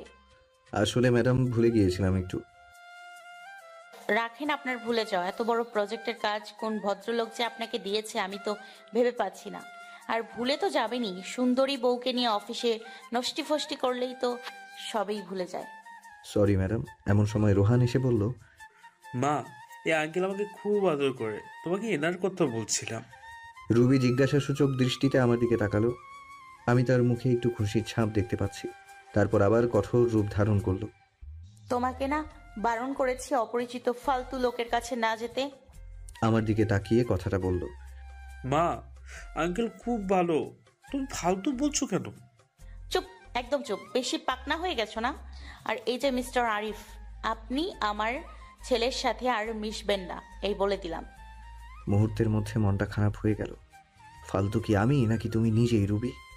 খুব বলতে ইচ্ছা করছে, রুবি কি দেখেছো তুমি আমার মাঝে ফালতুর মতো কার্যকলাপ? বলতে গিয়ে আর বললাম না। কেবিন থেকে এক বুক হতাশা নিয়ে বেরিয়ে আসলাম। মা হয়ে কেমনে নিজের ছেলেকে তার বাবার সাথে মিশতে দেয় না, খুব কষ্ট লাগছে। আচ্ছা, আমিও তোমাকে বুঝিয়ে দেবো রুবি কষ্টের উপলব্ধিটা কেমন। অফিস শেষে রিমিকে বললাম আমার সাথে ঘুরতে যাবে নাকি। রিমিও রাজি হয়ে গেল। আমি আর রিমি একটা পার্কে বসে আছি। আমার মন খারাপ দেখে রিমি জিজ্ঞেস করলো, মন খারাপ কেন আরিফ? কই কিছু না তো, এমনি। আচ্ছা একটা কথা বলো তো আরিফ।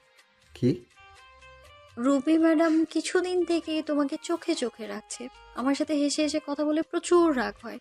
সেদিন আমাকে জিজ্ঞেস করলো, তোমাদের আচরণ দেখে মনে হলো স্বামী স্ত্রী। কতদিন হয়েছে তোমাদের বিয়ে হওয়ার? আর আরো অনেক কথা বলেছে।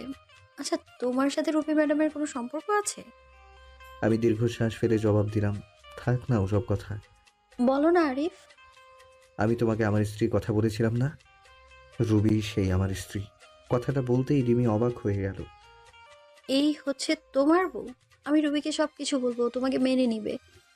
কিচ্ছু বলতে হবে না তোমাকে, যা করার আমি করব। তারপর রিমিকে বললাম, তুমি শুধু অফিসে আমার সাথে প্রেমের অভিনয় করবে, এটুকুই। অনেকক্ষণ নীরব থেকে রিমি মাথা নেড়ে হ্যাঁ জবাব দিল।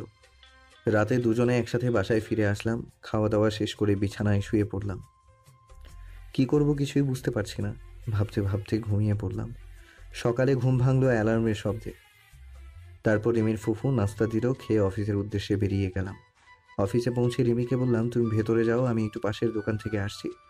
কিছু সময় পর অফিসে ঢুকলাম, গিয়ে দেখি রিমি আর রুবি বসে বসে কাজ করছে। এই জানো, কি করছো ওখানে? তুমি এখানে কেন? চলো আমার কেবিনে চলো। রুবির দিকে তাকিয়ে দেখি রাগে লাল হয়ে গেছে, মনে হচ্ছে এখনই চিবিয়ে খেয়ে ফেলবে। ও বাবু, দেখছো না কাজ করছি, পড়ে যাব তো।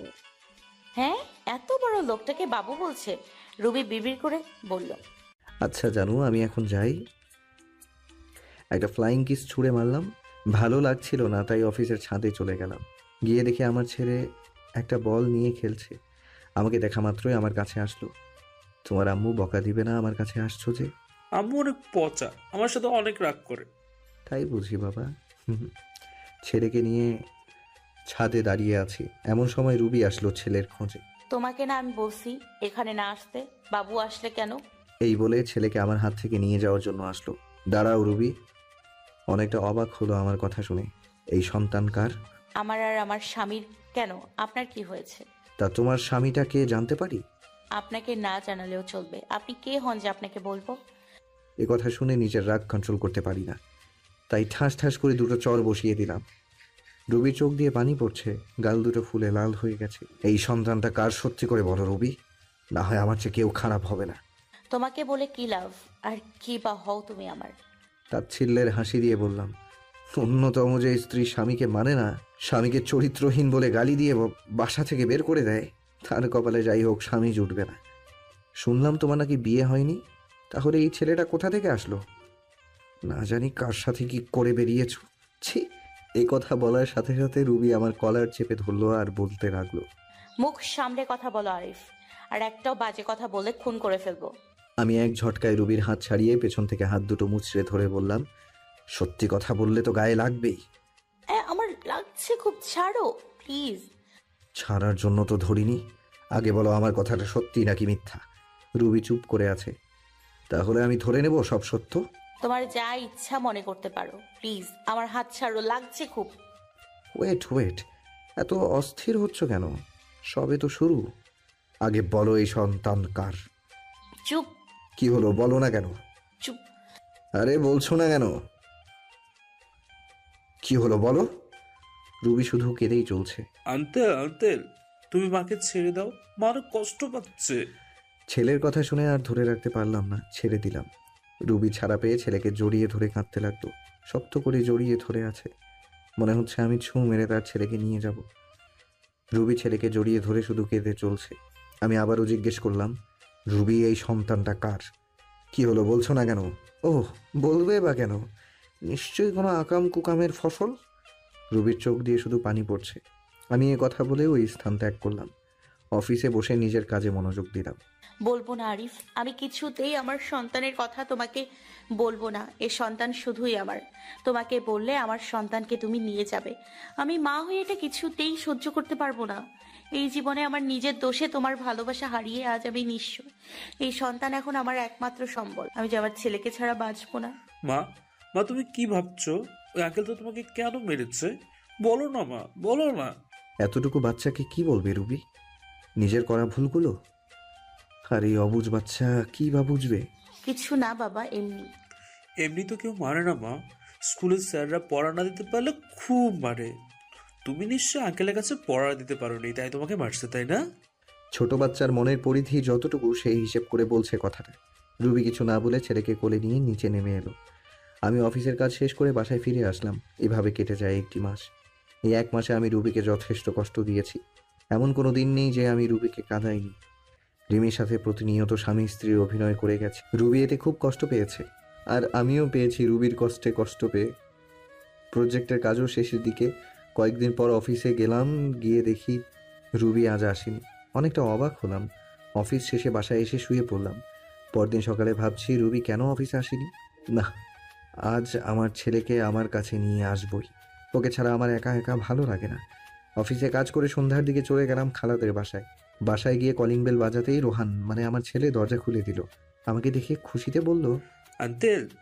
এমন সময় রুবি রান্নাঘর থেকে বেরিয়ে আসলো। আমাকে দেখে অনেকটা অবাক হয়ে গেল। এখানে কেন এসছো? আমার ছেলেকে নিয়ে যেতে এসেছি। তুমি যতই ওর কাছ থেকে আমার পরিচয় গোপন করো, কোনো লাভ নেই। কে তোমার ছেলে? খবরদার আমার ছেলেকে ছুবে না। এটা আমারই ছেলে রুবি। না। না মানে? এক্ষুনি ডিএনএ টেস্ট করাবো? তোমার যাই ইচ্ছা করো, আমার ছেলেকে আমি কোথাও যেতে দিব না। এই বলে রোহানকে জড়িয়ে ধরল রুবি। আমি হ্যাঁচকা টান দিয়ে রোহানকে নিয়ে আসলাম নিজের কাছে। ওকে কোলে নিয়ে যাচ্ছি এমন সময় রুবির চিৎকার, আমার ছেলেকে নিয়ে যেও না প্লিজ, আমার বুক খালি করো না, ফিরিয়ে দাও আমার বাবা সোনাকে। আমি কোনো কথায় কান না দিয়ে দরজার সামনে ছেলেকে নিয়ে এগিয়ে যেতে লাগলাম। রুবি আমার পায়ে পড়ে গেল। তোমার দুটি পায়ে পড়ি, আমার ছেলেকে নিয়ে যেও না। এই বলে কাঁদতে লাগলো। আমি হাত দিয়ে ধাক্কা দিয়ে রুবিকে সরিয়ে রোহানকে নিয়ে বেরিয়ে আসলাম। আঙ্কেল আঙ্কেল, আমাকে কোথায় নিয়ে যাচ্ছ? আঙ্কেল না বলে আমাকে বাবাও বলো। আমি তোমার বাবা। সত্যি বাবা? হ্যাঁ, আমি তোমার বাবা। ছেলেকে নিয়ে নিজের বাসায় ফিরে আসলাম। বাসায় আসতেই রিমি জানতে চাইলো, সব বলে দিলাম। রাতের খাবার খেয়ে শুয়ে পড়লাম। বাবা বাবা। বলো। মা আমাকে ছাড়া কোনোদিন ঘুমায় না, আমাকে না পেলে মা মারা যাবে।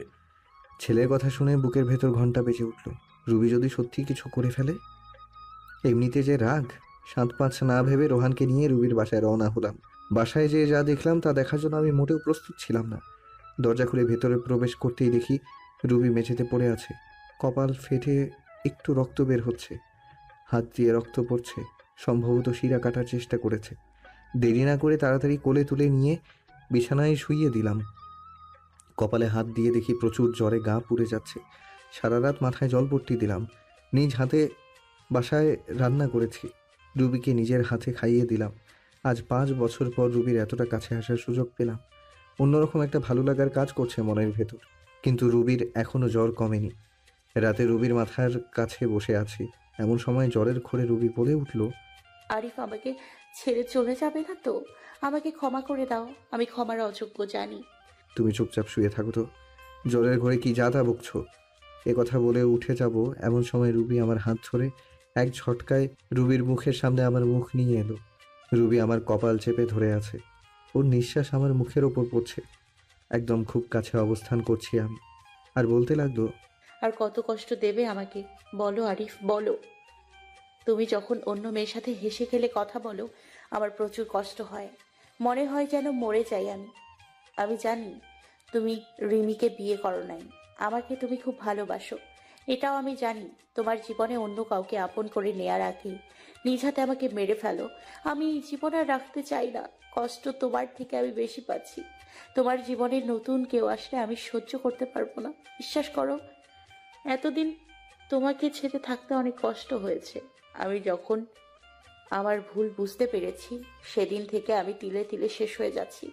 এই 5 বছর প্রতিদিন আমি তোমার পথ চেয়ে বসে থাকতাম তুমি আসবে বলে, কিন্তু দেখো তুমি আসতে 5টি বছর লেগে গেল। আর যখন এলে তখন রিমিকে নিয়ে এলে। আমি ভেবেছিলাম তুমি বিয়ে করেছো, রিমি তোমার বউ। জানো, ওই দিন আমি আত্মহত্যা করতে গিয়েছিলাম, শুধুমাত্র আমার ছেলের কথা ভেবে করিনি। এই বলে রুবি চোখের জল ফেলতে লাগলো। আমাকে শক্ত করে নিজের বুকের সাথে জড়িয়ে আছে। আমি আর ছাড়াতে পারলাম না। হয়তো জ্বরের ঘোরে এসব বলছে। এসব ভাবতে ভাবতে কখন যে ঘুমিয়ে গেছি টেরই পেলাম না। সকালে ঘুম ভেঙে দেখি যে রুবি আগের মতো আমাকে জড়িয়ে ধরে শুয়ে পড়েছে। রুবির থেকে নিজেকে ছাড়িয়ে ওর কপালে হাত দিয়ে দেখি এখন আর জ্বর নেই। একটা স্বস্তির নিঃশ্বাস ফেললাম। রুবিকে না ডেকে ফ্রেশ হয়ে অফিস চলে গেলাম। আসলে খালাখালু কেউ বাড়িতে নেই, তারা নাকি গ্রামের বাড়িতে গেছে। সন্ধ্যায় রুবির বাসায় আসলাম। রুবির কোনো কথাবার্তা নেই, চুপচাপ আমাকে খাবার বেড়ে দিচ্ছে। আমি খেয়ে দিয়ে ছেলেকে আদর করে চলে আসবো এমন সময় রুবির ডাক। আরিফ। বলো রুবি। তোমার কাছে একটা জিনিস চাইবো, দেবে? ধরে নাও, আমার জীবনে এটা শেষ ইচ্ছা। মনের ভেতর ওলটপালট হয়ে গেছে কথাটা শোনার পর থেকে। চাপা কণ্ঠে জবাব দিলাম, কি জিনিস? একটা রাত, শুধু একটা রাত তোমার কাছে স্বামীর অধিকারটুকু চাই। জীবনের কিচ্ছু চাইবো না, শুধু একটা রাত চাই। কি বলছো এসব? তোমার মাথা ঠিক আছে তো? প্লিজ না করো না, আমার এই অপূর্ণ ইচ্ছাটা পূরণ করো। এই বলে রুবি আমার দিকে এগিয়ে আসলো। সকালবেলা ঘুম থেকে উঠে দেখি রুবি নেই। কিন্তু রুবি নেই, আমার ছেলেটা পাশের রুমে দেখলাম। বাসায় তন্ন তন্ন করে খুঁজলাম, কিন্তু কোথাও নেই। গেলটা কই? আমার মনে হচ্ছে রুবিকে আমি হারিয়ে ফেলেছি। আমার নিঃশ্বাস বন্ধ হয়ে আসছে, মনে হচ্ছে দম বন্ধ হয়ে এক্ষুনি মারা যাব। রুবিকে খুঁজতে খুঁজতে টেবিলের দিকে চোখ পড়লো, দেখলাম একটা চিঠি। চিঠিটা খুলে পড়তে লাগলাম। আরিফ, তুমি যখন এই চিঠিটা পাবে, হয়তো আমি তোমার থেকে অনেক দূরে চলে যাব। আমি জানি তুমি আমাকে হয়তো কখনো ক্ষমা করতে পারবে না। তোমার ওপর আমি যে দুর্ব্যবহার করছি তা হয়তো ক্ষমার অযোগ্য। আমি রাতে তোমার কাছে স্ত্রীর অধিকার চেয়েছিলাম, তা তুমি দিয়েছো, তাতে আমি অনেক খুশি। চলে যাচ্ছি তোমার জীবন থেকে, আর আসবো না। কোথায় যাচ্ছি তা আমি নিজেও জানি না। আর হ্যাঁ, তোমার ছেলেকে তোমার কাছেই রেখে গেলাম। ওকে তুমি নিজের মতো করে বড় করো, আর রিমিকে বিয়ে করে নিও। ভালো থেকো। চিঠিটা পড়ে আমার দু চোখ দিয়ে পানি পড়েই যাচ্ছে। মনে হচ্ছে আমার ভেতর থেকে কেউ কলিজা টেনে ছিঁড়ে বের করে নিচ্ছে। আর দেরি না করে বেরিয়ে পড়লাম। যাওয়ার সময় দেখি খালু চলে এসেছে। আমার দিকে তাকিয়ে বলল, কি হয়েছে? আমি শুধু বললাম, রোহানকে দেখে রেখো, বলে বেরিয়ে গেলাম রাস্তায়। গোটা রাস্তা পাগলের মতো এপাশ ওপাশ খুঁজতে লাগলাম। প্রায় অনেক জায়গা খোঁজা শেষ করে এবার আশা ছেড়েই দিয়েছি, হাঁপিয়ে রাস্তায় বসে পড়লাম। কিছু সময় নিচে বসে থাকার পর সামনে চোখ পড়ল বাস স্টেশনের বেঞ্চের মেয়েটির দিকে। রুবির মতো। আমি ভুল দেখছি না তো? চোখ ডোলে দেখলাম না, সত্যি রুবি বসে আছে, নিচের দিকে তাকিয়ে কান্না করছে। বাস এত সকালে ছাড়েনি, তাই মনে হয় বাসের অপেক্ষায় বসে আছে। আমি আর দেরি না করে দৌড়ে চলে গেলাম রুবির কাছে। গিয়ে বললাম, রুবি। আমার দিকে চেয়ে আবার মাথা নিচু করে আছে। রুবি, তুমি এইভাবে চলে আসলে কেন? কি হলো, কথা কানে যাচ্ছে না? বলো। মাথাটা খারাপ হয়ে গেল। বেঞ্চের থেকে টেনে দাঁড় করিয়ে দিলাম এক থাপ্পড়। গালে হাত দিয়ে আমার দিকে ছলো ছলো চোখে তাকিয়ে কেঁদেই যাচ্ছে। আমার আর তার কান্না সহ্য হলো না। টান দিয়ে বুকের সাথে মিশিয়ে নিলাম। কি ভেবেছ নিজেকে? যখন তখন আমাকে কষ্ট না দিয়ে তোমার ভালো লাগে না, তাই না? জানো না আমি তোমাকে কতটা ভালোবাসি? আর কি বললাম, আমি রিমিকে বিয়ে করে নিব, তাই না? যদি রিমিকে বিয়েই করতাম তাহলে 5 বছর আগেই করতাম। আমার হৃদয়ে শুধু তুমি আছো। সে জায়গা আমি কাউকে দিতে পারবো না। শুধুমাত্র সামান্য ভুল বোঝার কারণে আজ আমাদের এই পরিণতি, সম্পর্ক ভাঙনের পথে। কিন্তু রুবি, একবারের জন্যই কি আমাকে বিশ্বাস করতে পারোনি সেদিন? নাকি তোমার ব্যর্থতা? রুবি ফুপিয়ে ফুপিয়ে কাঁদছে। চোখের জল মুছে দিতে আমাকে জড়িয়ে ধরে কেঁদে চলছে। আমাকে অনেক শক্ত করে জড়িয়ে ধরে আছে, মনে হচ্ছে আমাকে কেউ ছিনিয়ে নিয়ে যাবে। আমাকে ক্ষমা করে দাও আরিফ। তুমি ক্ষমা না করলে আল্লাহ আমার উপর নারাজ হবে। আমি নিজেই স্বামীকে অনেক কষ্ট দিয়েছি। এই বলে আবার কাঁদতে লাগলো। আমি চোখের জল মুছে দিয়ে বললাম, পাগলি, এতে ক্ষমা চাওয়ার কি আছে? তোমার আরিফ তোমার উপর কোনো রাগ করেনি, তোমার উপর অসন্তুষ্ট হয়নি। কথা দাও, এভাবে ভালোবেসে যাবে তো সারা জীবন? এইভাবেই ভালোবেসে যাব। তারপর দুজনে বাসায় চলে আসলাম। এরপর খালুর সাথে কথা বলতে বলতে রাতের খাবার খেয়ে নিলাম। আজ খালু অনেক খুশি আমাদের মিল হওয়া দেখে। খাবার শেষে রুমে আসলাম, অপেক্ষা করছি রুবি আসার জন্য। কিছু সময় পর রুবি রুমে আসতে তাকে জড়িয়ে ধরলাম। কি করছো কি? ছাড়ো বলছি। আজ তো আর ছাড়ছি না। কাল তুমি স্ত্রীর অধিকার বুঝিয়ে নিয়েছো, আজ আমি স্বামীর অধিকার বুঝিয়ে নেব। এমন সময় দরজা খোলা থাকায় আমার ছেলে ঘরে আসলো। তোমরা কি করছো?